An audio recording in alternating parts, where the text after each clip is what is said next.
రైతు సోదరులకి కేంద్ర ప్రభుత్వం గుడ్ న్యూస్ అందించింది. బడ్జెట్లో కూడా ఈ విషయాన్ని స్పష్టంగా చెప్పారు. హరిత విప్లవం తర్వాత మొదటి 10 సంవత్సరాల్లో అనేక నూతన వంగడాలు అందుబాటులోకి వచ్చాయి. రసాయనాలు, ఎరువులు విచ్చలవిడిగా వదిలి భారతదేశం ఆహార ధాన్యాల ఉత్పత్తిలో స్వయం సమృద్ధి సాధించడంతో పాటు 52 దేశాలకు ప్రతి సంవత్సరం 140 లక్షల టన్నుల ధాన్యం, బియ్యం కానీ గోధుమలు కానీ ఆహార ధాన్యాలు ఎగుమతి చేసే స్థాయికి ఎదిగింది. అంతవరకు చెప్పుకోవడానికి బాగానే ఉన్నా హరిత విప్లవం మొదలైన తర్వాత వ్యవసాయ భూములు సర్వనాశనం అయిపోయాయి, జీవం కోల్పోయాయి, సారాన్ని కోల్పోయాయి.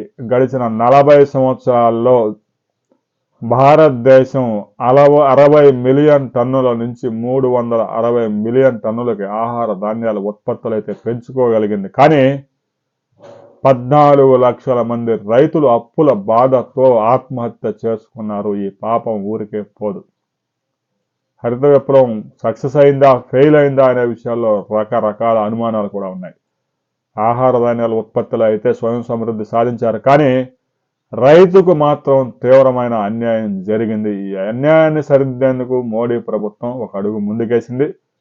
రాబోయే సంవత్సర కాలంలో అధిక దిగుబడి నుంచే 100 వంగడాలు రిలీజ్ చేయాలని సంకల్పించింది. ఐసీఏఆర్ ఆధ్వర్యంలో దేశంలో పలు పరిశోధనా కేంద్రాల్లో ఉత్పత్తి అవుతున్న 100 నూతన వంగడాలు రైతులకు ఉచితంగా సరఫరా చేసి, ముఖ్యంగా గోధుమ, వరిలో ఏదైతే ఆ పంట ప్రొడక్షన్ ఒక స్థాయికి వచ్చి నిలిచిపోయింది.